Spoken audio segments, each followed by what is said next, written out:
Algo realmente preocupante está ocurriendo en América Latina. Estamos perdiendo a miles de mujeres, o para decirlo con más precisión, somos miles las que estamos perdiendo la vida a causa de la violencia machista.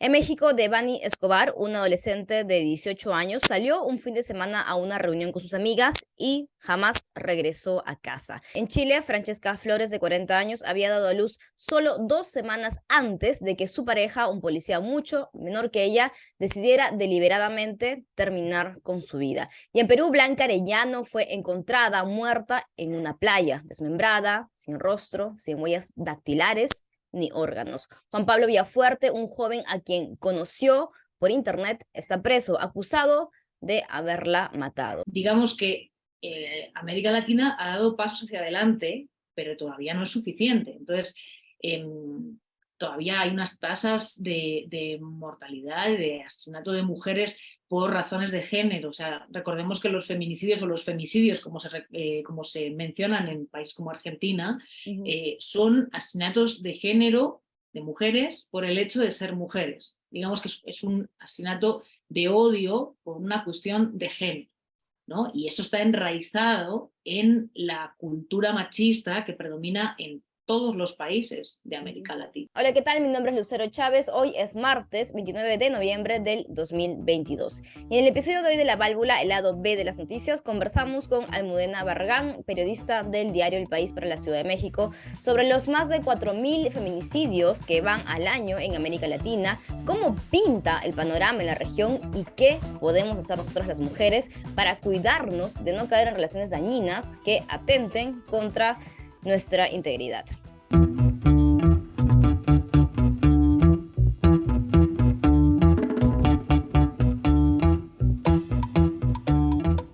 Hola, ¿cómo estás? Almudena Barragán, periodista del País. Estoy muy encantada de que hayas aceptado la invitación para conversar en La Válvula. Bueno, el viernes recordamos el 25N, que es el Día Internacional en contra de la violencia hacia la mujer. Y ustedes en El País acaban de publicar un artículo sobre los feminicidios en América Latina, del que vamos a hablar en un segundo, pero antes quisiera que te presentes, nos cuentes un poco de ti. Mi nombre es Almudena Barragán, yo soy española, llevo 10 años viviendo en la Ciudad de México, soy periodista y actualmente trabajo para la redacción que El País tiene en México. He ido enfocando mi trabajo a temas sociales y dentro de estos temas sociales me interesan pues, los temas sobre desigualdad, sobre derechos de las mujeres, sobre todo específicamente en México porque es el país en el que vivo y en el que estoy trabajando, pero bueno, que al final se extienden, ¿no? a toda la región de América Latina. ¿Cómo es el panorama de violencia de género en América Latina? Para nosotras, la sociedad latinoamericana se ha vuelto mucho más violenta. ¿Cómo es ahora? Es compleja la pregunta porque yo diría que hemos dado pasos adelante a la hora de visibilizar y a la hora de penalizar y tratar el tema de la violencia machista, porque la violencia machista es una cosa que ha existido siempre, es tan vieja como el patriarcado. América Latina ha dado pasos hacia adelante, pero todavía no es suficiente. Todavía hay unas tasas de mortalidad, de asesinato de mujeres por razones de género. O sea, recordemos que los feminicidios o los femicidios, como se mencionan en países como Argentina, son asesinatos de género de mujeres por el hecho de ser mujeres. Y mire usted, en Jalisco, el 11º asesinato de una mujer en el mes de noviembre ya es investigado bajo el protocolo de feminicidio por la Fiscalía. La muerte se registró en el municipio de El Salto. La persona fue localizada en la colonia El Terrero, el cruce con las calles de San Antonio y las vías donde se avistaba un costal de color blanco envuelto con una cobija. A la llegada de los primeros respondientes solicitaron de inmediato la presencia del personal. Ahora ahí ya se está desmitificando un poco la cultura del silencio, la cultura de violación.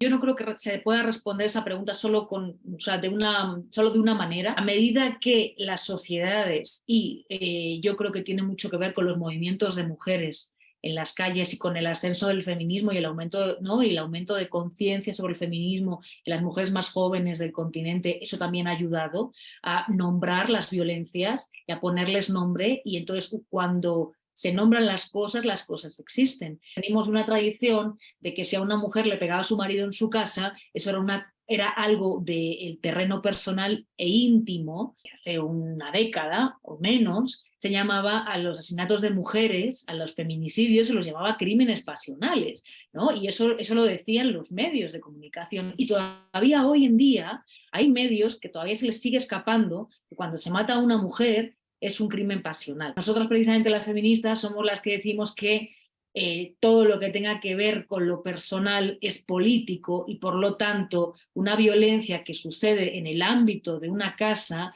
no es algo del ámbito privado, es una cosa que afecta a toda la sociedad. Es muy curioso cuando la gente dice que si golpean a una mujer o maltratan a una mujer pertenece al ámbito de lo íntimo y lo privado, y en realidad no reparan el daño psicológico que le hacen a un ser humano que sufre violencia, no puede desempeñarse bien a nivel profesional, a nivel anímico, y también genera un retroceso económico para toda la sociedad, porque el cerebro no funciona igual. Ahí viene el tema de la culpa, que siempre de alguna forma terminas tú siendo la responsable de que te maltraten. En datos del país que yo más conozco, que es México, solo 1 de cada 10 mujeres se atreve a denunciar. Wow.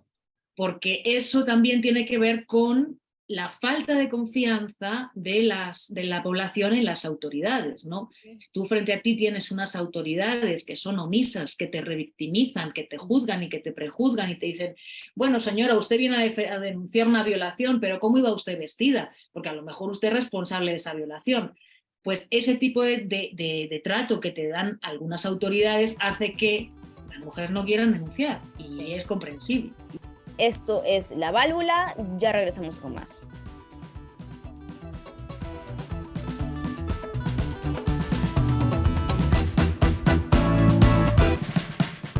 La Válvula es un podcast que explica y reflexiona sobre hechos políticos, sociales y coyunturales que afecten a las mujeres de todas las categorías de América Latina. Encuentra La Válvula en Spotify, Apple Podcasts, TikTok o donde sea que decidas escuchar tus podcasts. Si consideras que te identificas con los temas que conversamos en este programa, también te invito a suscribirte a mi cuenta de Patreon y darle clic al botón seguir para estar al día con cada uno de los episodios.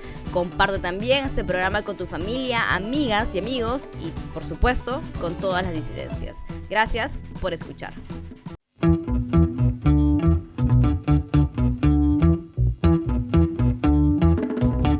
Estamos de vuelta en La Válvula, el lado B de las noticias. Ahora Almudena nos cuenta sobre el emblemático caso de Devani Escobar, una adolescente mexicana de 18 años cuyo cuerpo fue encontrado sin vida en una cisterna de un motel de carretera. Pues mira, yo creo que el caso del feminicidio de Devani es uno de los feminicidios que ha marcado este año a la opinión pública y creo que es uno de los símbolos de la violencia contra las mujeres, de la violencia brutal que sufren las mujeres en México, sobre todo más allá de por cómo fue asesinada esta chica, por el tratamiento y la mediatización que hubo de su caso, ¿no? Han pasado 100 días desde que usted y yo conocimos el caso de Devani Escobar. Esta foto que ve detrás mío, por supuesto, dio 1000 vueltas en redes sociales, se convirtió en un símbolo de la violencia que vivimos las mujeres y la indiferencia de las autoridades. Inició como una denuncia de desaparición, después nos dijeron que fue una muerte accidental, ahora nos confirman que sí fue un feminicidio. 2 autopsias al cuerpo de la joven y 3 dictámenes. En los 3 hay discrepancias.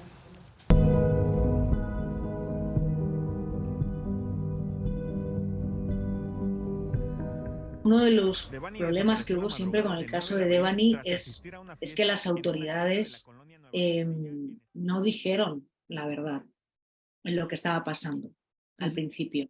Las amigas le piden un taxi. Ellas en algún momento le dice al taxista que pare y que la deje en medio de una carretera.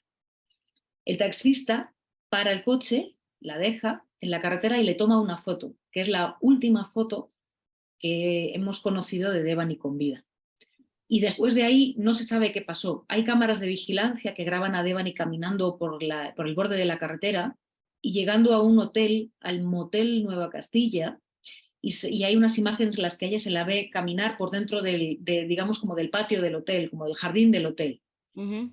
pero son imágenes como muy, muy cortadas, ¿no? Y esas son las últimas imágenes que tenemos de ella.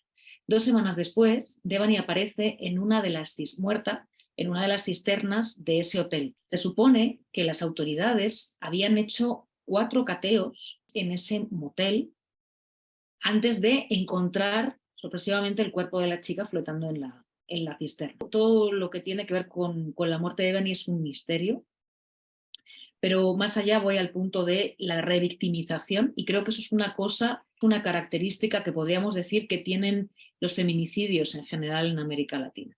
Y la gente se pregunta, ¿qué es la revictimización? Bueno, pues revictimizar a una víctima es, ¿no? O sea, como recrearse en el sufrimiento y en las formas en las que fue asesinada, y recrearse en el dolor de la familia, ¿no? Digamos que eso es revictimizar. Y eso lo pueden hacer desde las autoridades hasta los medios de comunicación, ¿no? Un juez, un MP, etc. Porque al final se busca, desde un prejuicio machista, hacer responsables a las mujeres de sus propias muertes, inventando cosas tan insólitos, ¿no? Pues como que Devani se cayó ella sola a la cisterna y se dio un golpe en la cabeza y por eso se mató. Eso fue lo primero que dijeron las autoridades, ¿no? O que otra chica, por ejemplo, en Oaxaca, fue detenida por la policía de Salina Cruz, ¿no? Y 5 horas después de aquello, esa chica apareció muerta en la celda en la que había sido detenida, y la policía vendió que es que esa chica se había ahogado a sí misma con su propia ropa interior y que por eso había aparecido muerta, ¿no?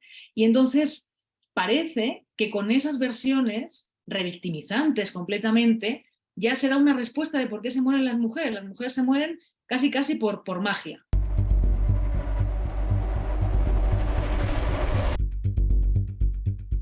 Devani Susana Escobar Basaldúa no murió a causa del golpe en la frente al caer en la cisterna del motel Nueva Castilla y no fue atacada sexualmente, como se había mencionado. De que si ya iba muerta, obviamente por el lugar y lo que encontramos, ¿verdad? La muchacha cayó todavía viva, ¿sí? Donde se encontró, estaba viva y hubo oportunidad de ella todavía de reaccionar. ¿Okay? ¿Tenía agua en los pulmones? No. ¿Cómo es posible esto que si cayó viva no se ahogara? Porque se paró y no sé la altura, si usted sepa cuánto medía la cantidad de agua en la cisterna, eran 90 centímetros. Eso es una cosa que molesta mucho, que enfada mucho y que yo creo que no podemos seguir permitiendo. No solo a veces como no, ella sola se cayó, se golpeó y se mató, no, sino también fue un suicidio.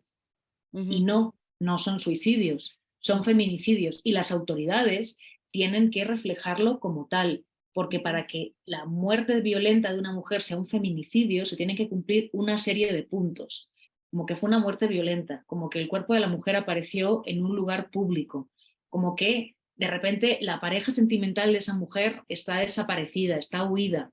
Entonces hay que empezar a sospechar, se trata de un feminicidio. Según la CEPAL, el último informe de CEPAL, 4.473 mujeres fueron consideradas, o sea, fueron víctimas de feminicidio, según lo que se considera feminicidio. Es muy poco, en realidad, si lo vemos bien, porque solo son las que han sido clasificadas como feminicidio.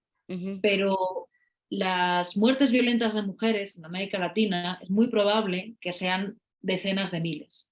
Es un problema que las autoridades tienen que atajar. Y para ello es muy importante combatir la impunidad. Exacto. Y la impunidad en América Latina es una impunidad altísima, donde más del 90% de los delitos no se resuelven. Pues es muy complicado que a la sociedad y a los perpetradores de esta violencia les entre en la cabeza que si matas a una mujer te puede pasar algo. Porque normalmente ahora mismo lo que dicen las cifras y lo que dicen los datos es todo lo contrario. Que se puede matar a una mujer sin que pase absolutamente nada, porque la impunidad es tan grande que los culpables no van a la cárcel. Y eso es una cosa que hay que revertir. Hay que acabar con la impunidad para que los delitos contra las mujeres empiecen a importar, empiecen a valorar. Hasta que eso no pase, seguirá saliendo muy barato matar a las mujeres en América Latina. Y es una cosa que tenemos que recalcar. Se mata a las mujeres en América Latina porque se puede matar a las mujeres, porque no pasa nada nunca. o casi nunca. Y han pasado 7 meses desde la muerte de Devani y hasta ahora no hay culpable ni nadie en prisión por eso. Nadie. No hay ni detenidos, ni obviamente ni nadie en prisión, ni nada. No sabemos qué pasó con ella. Seguimos conversando con Almudena Barragán, periodista del diario El País para la Ciudad de México, cuando la válvula continúe.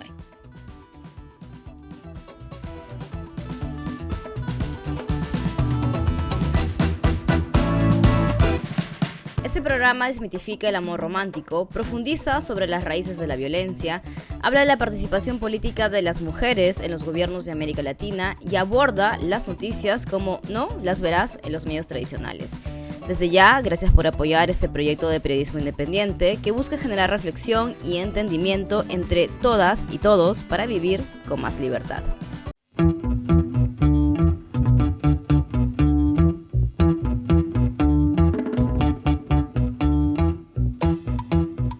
Bienvenidos todos y todas a La Válvula nuevamente. Sabemos que la violencia no empieza de un día a otro, es gradual y a veces es silente.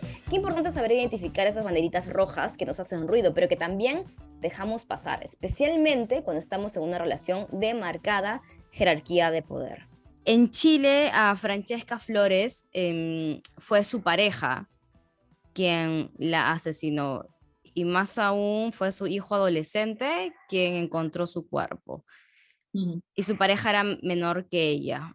Y su pareja era policía, que además yo creo que eso también es importante reseñarlo, porque hay varios casos, ¿no?, de mujeres que son asesinadas a manos de sus parejas sentimentales, de sus novios, de sus maridos, y que encima si sus maridos tienen algo que ver con la impartición de justicia, con los cuerpos de seguridad o los cuerpos del orden o algo así, digamos que dentro de ese pacto patriarcal que existe dentro de las instituciones, yo creo que hay una protección, y entonces es más complicado siempre acusar al perpetrador.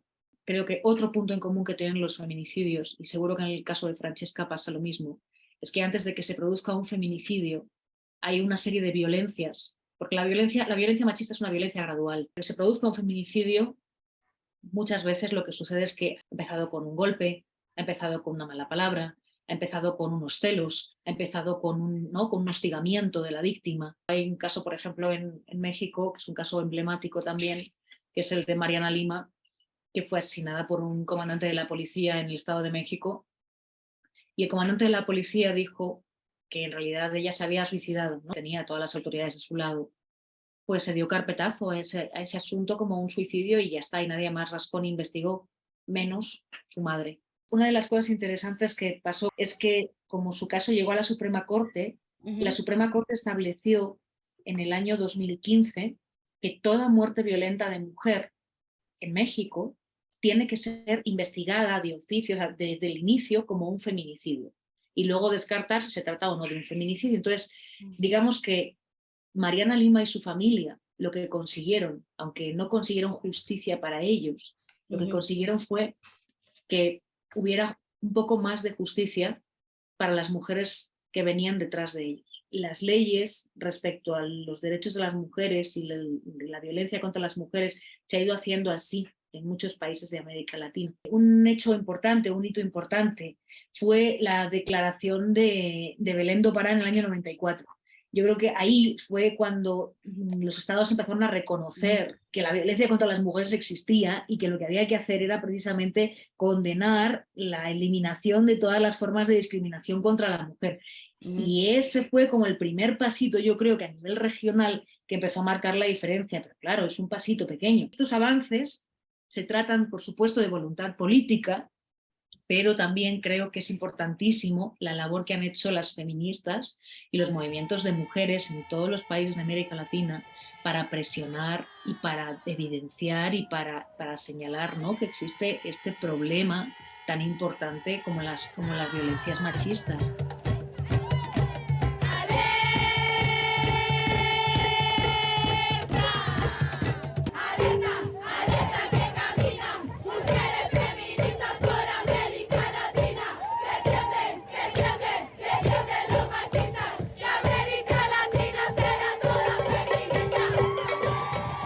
Es cambiar la visión con la que la sociedad mira a la violencia contra las mujeres. Y eso es algo titánico, es algo muy lento, muy complejo, pero hay que hacerlo, claro que hay que hacerlo, por eso hay que seguir insistiendo y por eso hay que hacer periodismo con perspectiva de género, porque en una sociedad que se dice democrática es impensable no hacer información y hablar de los problemas que aquejan a la mitad de la población, que somos las mujeres. Durante muchos años contamos la realidad desde un punto de vista masculino, donde la violencia contra la mujer y todo lo que nos pasaba a las mujeres, todas las desigualdades que vivíamos las mujeres, pues eran consideradas un tema menor, ¿no? Exacto. O se contaban en revistas para mujeres. Hasta ahora. Y ahora lo que se está intentando hacer, lo que estamos intentando hacer, esforzándonos por hacer, es cambiar esa visión. Creo que es muy importante que las mujeres nos hagamos de una red de apoyo, porque uno de los puntos en común que tiene cualquier violentador es que va a intentar aislar a su víctima de su entorno social. Es muy importante que las mujeres tengamos un círculo de seguridad, una red de seguridad con amigas, con familiares, con personas de confianza, y que nunca, nunca, nunca rompamos esa red, para que en el momento en el que tú sientas que hay algo que no está bien, tengas herramientas suficientes para decir, amigas, me pasa esto, ¿no? Exacto. O lo mismo sucede cuando vas sola, ¿no? En el transporte, o te vuelves en la noche a tu casa y, amigas, pueden seguir mi trayecto de Uber, pueden monitorearme hasta que llegue a mi casa segura. Y a lo mejor eso puede marcar la diferencia. Como tú bien dices, romper el ciclo de la violencia es muy complicado, y por eso creo que es importante detectar algunas red flags, algunas, ¿no?, banderas rojas, para decir, esta relación está entrando en una espiral de toxicidad que puede desencadenar una relación violenta. Eso nos ayudaría a no acabar en relaciones tóxicas donde nuestra vida puede correr peligro. Y yo estoy segura de que la mayoría de las mujeres saben de lo que estoy hablando, porque de hecho, según los datos, entre el 70 y el 80% de las mujeres en América Latina se ha sentido violentada y ha sufrido algún tipo de violencia a lo largo de su vida, desde los 15 años hasta los 55, me parece, o 60 horas. Sí. Entonces, creo que la mayoría de mujeres sabe perfectamente de lo que estoy hablando, porque todas de alguna forma nos hemos sentido violentadas en nuestra vida de alguna manera. Entonces yo creo que es importante. Luego también, pues, herramientas que te dé el Estado, ¿no? Si hay un número, no sé, un 016 en España, y me imagino en cada país es un número distinto de ayuda, ¿no?, contra la violencia machista, pues utilizarlo, denunciar. Si tienes una vecina cercana que te puede apoyar, pues, ¿no?, que tu vecina no pueda ser un lugar donde tú te puedas a lo mejor resguardar. Pero yo creo que eso, o sea, volviendo otra vez, es importantísimo que volvamos a crear redes entre nosotras, porque antes, yo creo que hace décadas, las redes de vecinas y las redes de familia eran algo muy común, y yo creo que tenemos que volver a esas redes, porque eso puede marcar la diferencia entre cuidarnos entre nosotras y entre estar en riesgo. Te cuento que La Válvula es un podcast producido y editado por mí. Hola, mi nombre es Lucero Chávez y soy periodista. Ya que este es un proyecto de periodismo independiente, necesita de tu respaldo para seguir con vida. Si te gustó lo que acabas de escuchar, te invito a compartir este podcast en tus redes sociales con el hashtag La Válvula, mandarlo por WhatsApp o Telegram a tus seres queridos y darle clic a la campanita en Spotify para estar al día con cada uno de los episodios. Encuentra también La Válvula en YouTube, Apple Podcasts, Instagram, Facebook y TikTok. Comparte el mensaje. Gracias por escuchar.